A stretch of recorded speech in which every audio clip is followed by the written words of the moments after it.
girls, children of all ages. Welcome to Robert Sports Show. Happy New Year! 2019 is upon us, and as I've done for the last few years here on Robert Sports Show, we start the new year off with a Wrestle Kingdom preview. Here we are doing it again, Wrestle Kingdom 13 preview. For all you pro wrestling fans out there, Wrestle Kingdom is one of the top shows of the year. In 2018, not only did I watch Wrestle Kingdom, I attended WrestleMania, and I was able to watch Triple Mania, which is Tripoli, Mexico's big show. So 3 of the huge wrestling shows of the year I was able to watch. Hopefully in 2019, the other huge show is the Battle of Los Angeles for PWG. Hopefully I'll be able to watch that as well in August. If you have never seen New Japan Pro Wrestling, where the fuck you been? New Japan Pro Wrestling is some of the greatest wrestling in the world. All wrestling fans have heard of Dave Meltzer, PWI 500 every year, Pro Wrestling Illustrated. He has a site called ProFightDB.com. ProFightDB.com. I get a lot of information there. He does his 5-star ranking matches every year. His rankings are all in there. In the last 2 years, there has been 10 New Japan Wrestling matches that Dave Meltzer and staff has gave more than a 5-star to. Last year there was a 7-star match. There's been 6-star matches. All the Okada Omega stuff. So that's how phenomenal some of these New Japan matches are. So let's dive into Wrestle Kingdom. This is the 28th year. There's been a July 4th show at the Tokyo Dome. 13 under the Wrestle Kingdom name. Under Wrestle Kingdom, there's been 118 matches. 65 of those are title matches. So a lot of times, New Japan puts all their titles on the line here at Wrestle Kingdom 13. So, Wrestle Kingdom 13 starts 1 a.m. January 4th in 1 a.m. Central Standard Time in the United States. That's the pre-show. The main card starts at 2 a.m. Central Standard Time in the United States. I am getting up, as of right now, the plans are to get up at 2 a.m. to watch Wrestle Kingdom 13 live on New Japan World. It's also available on the Fight TV app. So as soon as the show gets over, I'll have my review up. I'll have my Wrestle Kingdom review up before half of the United States watches the show. I am so fucking excited about that. Alright, pre-show match. We have a number 1 contender gauntlet match for the never open 6-man tag titles. Now, if you follow New Japan Pro Wrestling, you know the 6-man tag titles currently are held by, let me get their names correct, it's the tag champion, for the hell is it?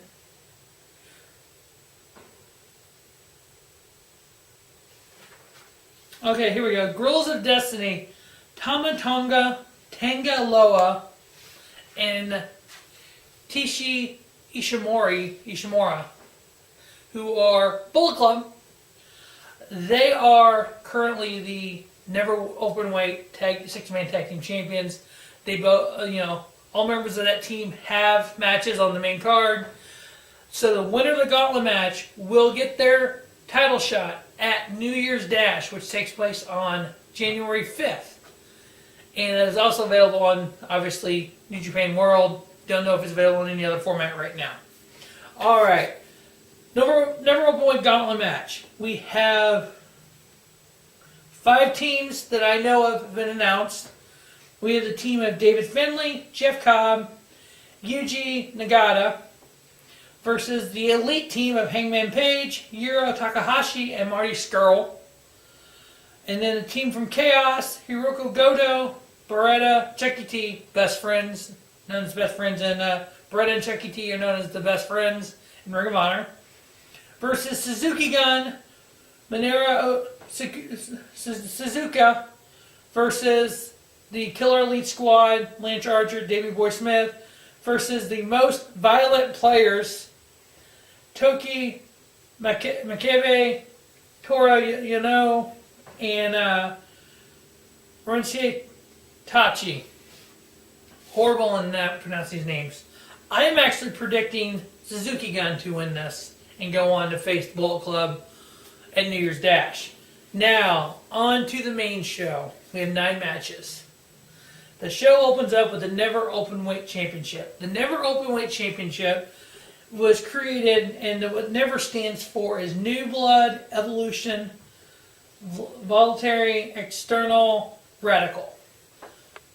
In layman's terms, the Never Openweight title was created for kind of the junior heavyweight, cruiserweight, in the United States we call them, the junior heavyweight transition to a heavyweight.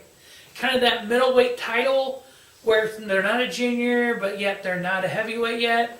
Well, unfortunately, over the past few years, it's been more of kind of the older, kind of brawling type heavyweights. Last year's title match was Hirooki Goto versus Minoru Suzuki, which was a great match. But last year it was kind of more of the older heavyweights, kind of the brawling type heavyweights. And it's kind of transitioned back to where they kind of wanted it at. Will Ospreay had a Never Openweight title match, number 1 contender match. He was injured his ribs. So New Japan ended up putting the title on Kota Ibushi. And now we have Will Ospreay getting his Never Openweight Championship match. We have champion Kota Ibushi versus Will Ospreay to start Wrestle Kingdom. Okay, I got no problem with this match. This is match of the year for 2018. 3-time junior heavyweight champion Kota Ibushi, one half of the Golden Lovers with Kenny Omega, versus 2-time junior heavyweight champion Will Ospreay, the Aerial Assassin. Back in 2015, Hiroshi Tanahashi, one of the greats in New Japan, was in a tour of United Kingdom. Was at a Rev Pro show. Seen Will Ospreay. Goes back to New Japan. Tells the New Japan folks, this Will Ospreay kid, we need him. He is a British Kota Ibushi. Tanahashi's exact words. Will Ospreay is the British version of Kota Ibushi. Now we have this match. Yeah. Now, Ibushi's only had the title 22 days. That is the 3rd shortest in Never Openweight Championship history. But the Never Openweight title, this title here, has changed hands at 4 straight Wrestle Kingdom shows. From Wrestle Kingdom 9 through 12, this title has changed hands. So Will Ospreay will be the new Never Openweight champion. Okay, this match is going to be phenomenal. This match is going to deliver, hopefully. Unfortunately, my problem with New Japan a lot of times is I put high expectations on it and then they don't quite live up. I'm going to go with this. This match is going to be a 4-star match. It'll be better than that. They give it 20-25 minutes. It could be a legit 5-star match. I'm just going to say 4 plus, and I'm going to enjoy it. I hope you do too. Next match on the card. Good luck living up to this one. We have the IWGP Junior Heavyweight Tag Team Championships on the line. The Junior Heavyweight titles, 220 pounds and under. We have champion Suzuki-Gun, El Desperado, and Kimura versus Sho and Yo, your Roppongi 3K, versus Los Ingobernables de Japón, Bushi and Shingo Taga. Now, the Junior Heavyweight Tag titles. Suzuki-Gun has had a 330-day title run. But again, like the Never Openweight title, this title has changed hands for the last 3 Wrestle Kingdoms. I am picking Los Ingobernables de Japón to win this. They will be the new Junior Heavyweight Tag Team Champions.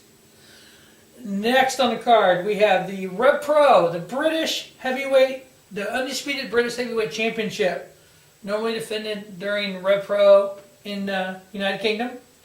We have champion Tomohiro Ishii versus Zack Sabre Jr.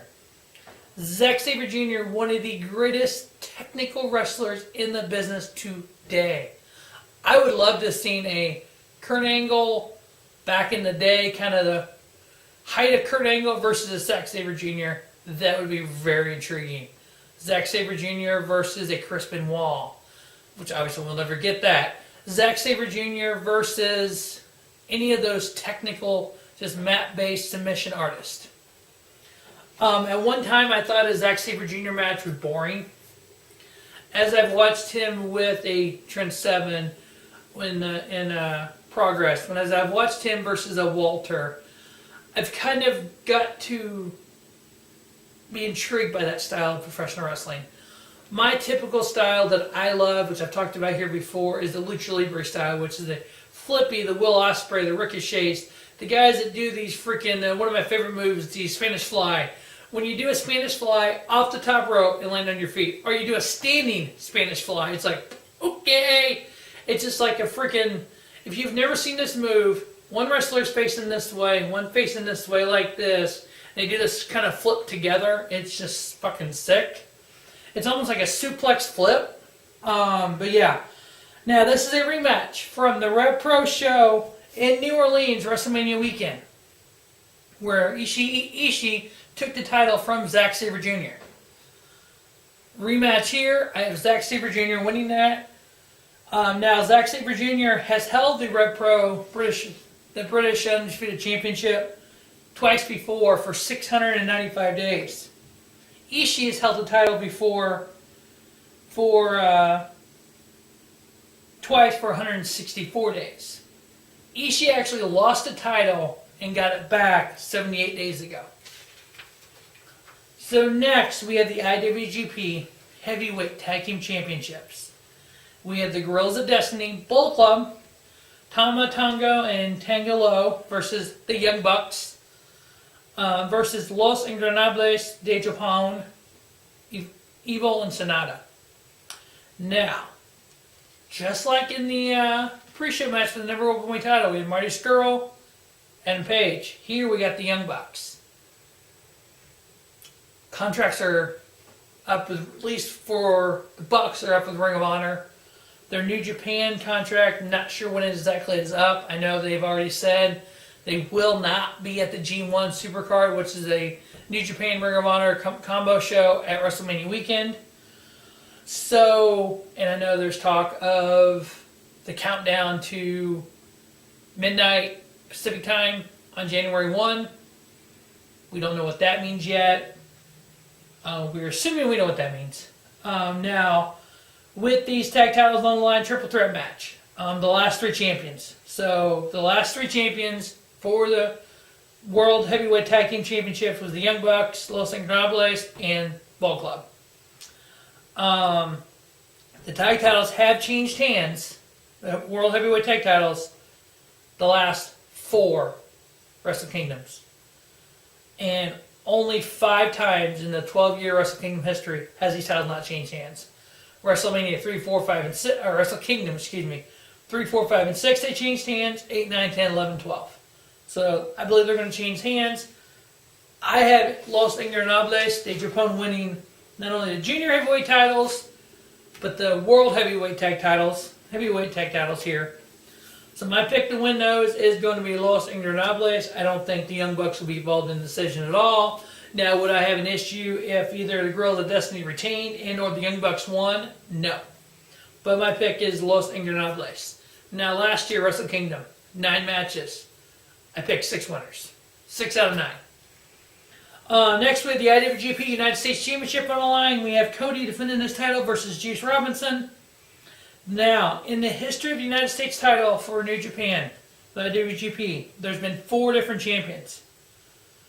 3 times this title has changed hands, including initially in the United States.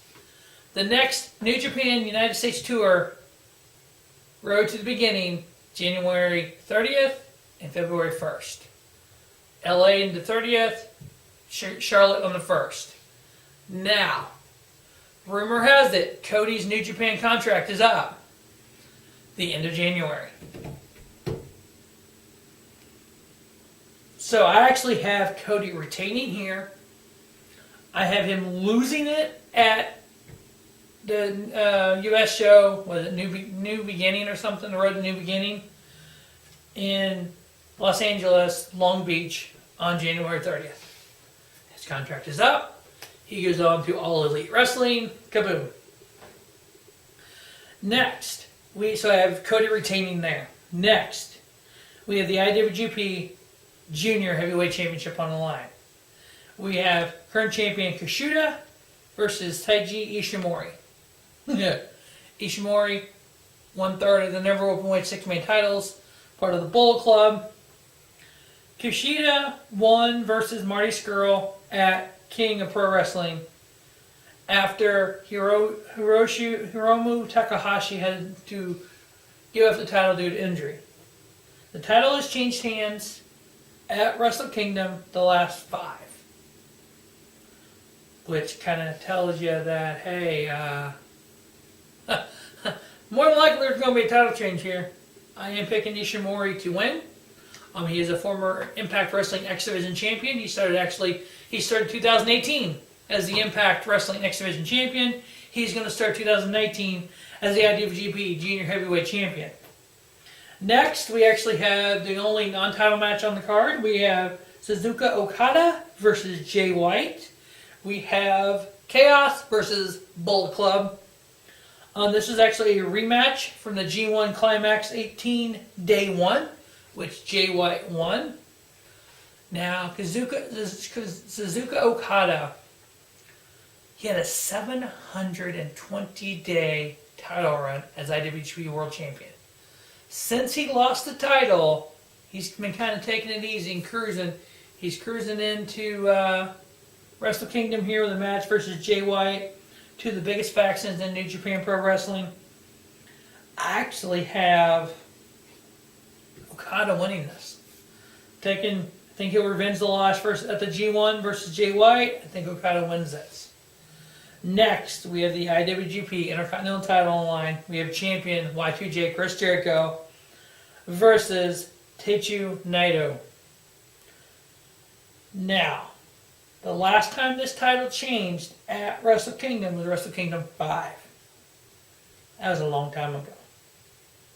Jericho won this title from Naito at Dominion in Osaka-jo Hall.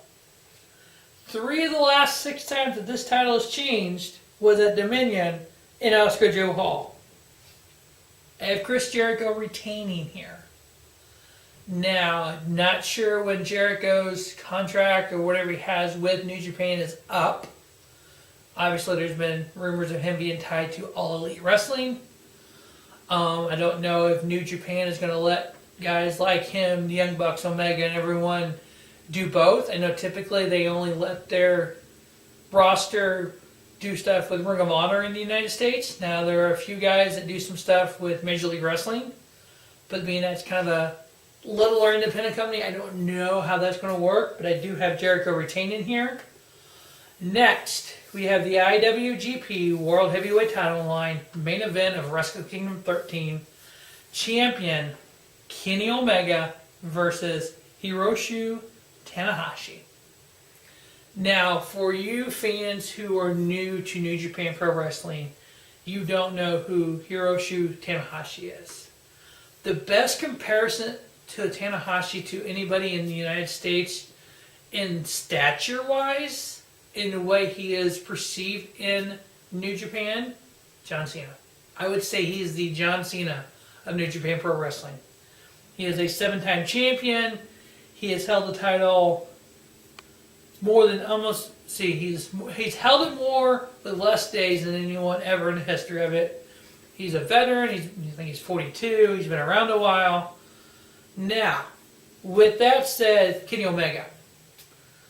Where does Kenny Omega fit? Rumor has it, his contract with New Japan is up in April. He's already said he'll more than likely be at the G1 Climax, or G1 Supercard in New York, WrestleMania weekend. Of the IWGP World Heavyweight title, there's been 66 different title reigns among 28 wrestlers.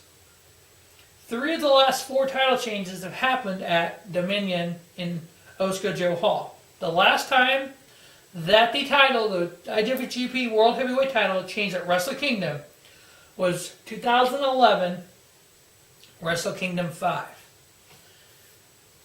Tanahashi won it. The last 2 times that the title has changed at Wrestle Kingdom, they both have been won by Tanahashi.